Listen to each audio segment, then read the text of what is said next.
আজকে আমি আপনাদের সঙ্গে বিট আর গাজর দিয়ে একটি পরোটা রেসিপি শেয়ার করব। এখানে আমি গাজর আর বিট আলাদা আলাদা পেস্ট করে নিয়েছি। আমি একটা পাত্র নিয়ে নিয়েছি, পাত্রের মধ্যে আটা নিয়ে নিচ্ছি। এখন পেস্ট করা গাজরটা দিয়ে দেব। স্বাদ মতো লবণ দিয়ে দেব। গাজর আর আটা এখন মাখিয়ে নেব।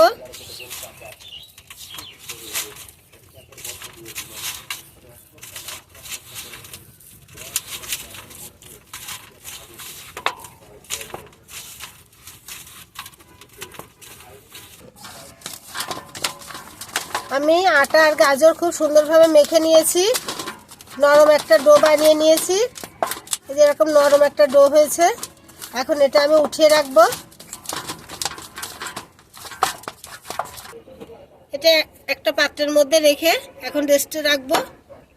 যেটার মধ্যে আমি গাজর মেখেছি ওটার মধ্যে আরও কিছুটা এখন আটা নিয়ে নেব। এখন যে আমি বিট পেস্ট করে রেখেছিলাম আটার মধ্যে সেই পেস্ট করা বিটটা দিয়ে দেব। এখন স্বাদ মতো লবণ দিয়ে দেব। আটার সঙ্গে এখন বিটটা ভালোভাবে মাখিয়ে নেব।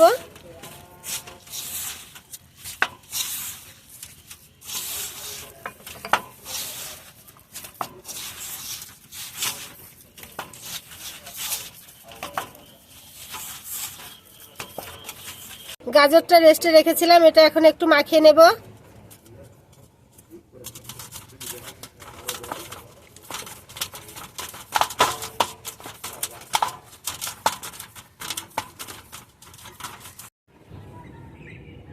পরোটা বেলার জন্য এখানে আমি একটা ফিরে নিয়ে নিয়েছি। এখন আমি বিটের ডো থেকে এরকম ছোট্ট একটা লেচি কেটে নেব। ছোট্ট একটা লেচি কেটে নিয়েছি। এখন গাজরের ডোটা থেকে আমি ছোট্ট আর একটা লেচি কেটে নেব।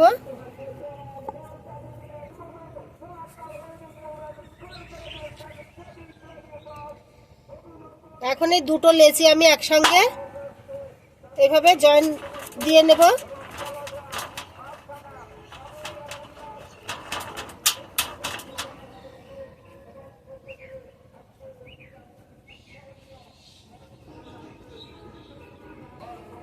লেচি দুটো একসঙ্গে ভালোভাবে জয়েন্ট করে নিয়েছি। এখন আটা দিয়ে আমি বেলে নেব।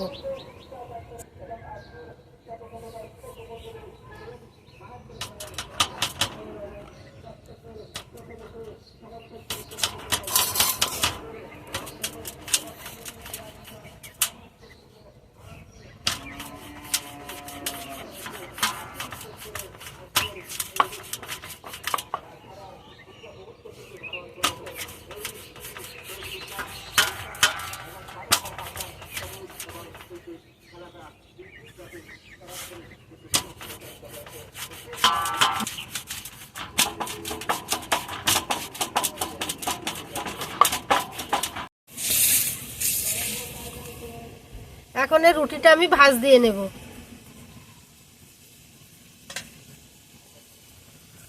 এভাবে ভাঁজ দিয়ে নেব আমি।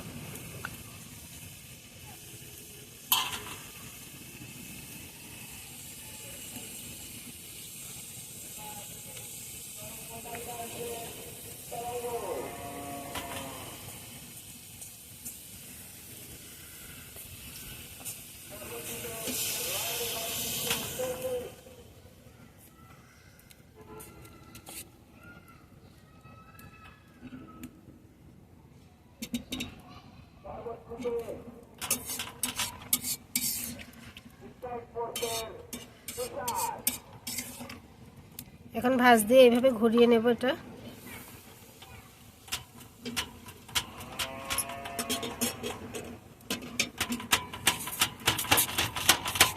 এখন আটা দিয়ে বেলে নেব।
পরোটাটা আমি বেলে নিয়েছি। চুলোয় একটা তাওয়া বসিয়ে দিয়েছি পরোটা ভাজার জন্য।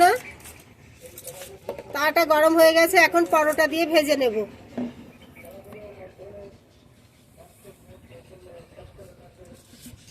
এখন আরেক পিঠ উল্টিয়ে দেব, আবারও উল্টিয়ে দেব,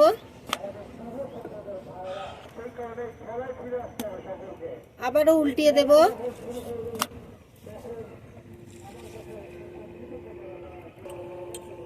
এখন তেল দিয়ে দিচ্ছি।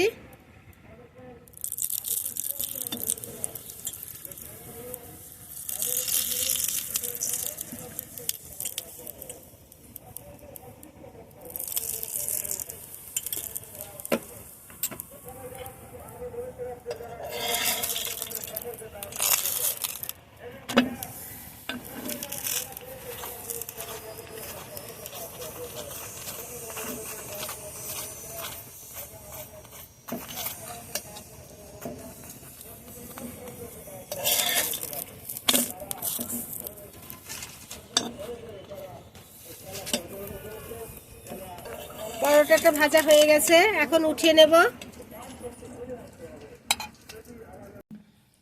দেখুন কতটা কালারফুল পরোটাগুলো হয়েছে, কমলা আর লাল। আপনারা গাজর আর বিট দিয়ে যদি এরকম পরোটা বানিয়ে না থাকেন তাহলে একবার ট্রাই করবেন, খেতেও সুস্বাদু আর দেখতেও ভাল লাগে।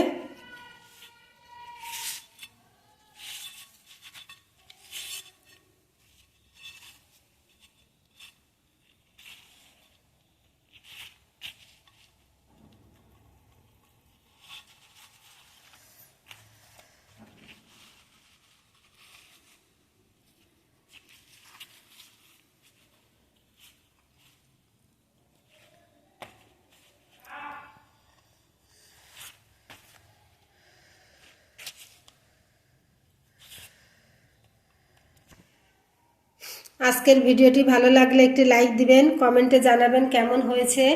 আর এরকম নিত্য নতুন ভিডিও পেতে আমার চ্যানেলটি সাবস্ক্রাইব করে পাশেই থাকবেন।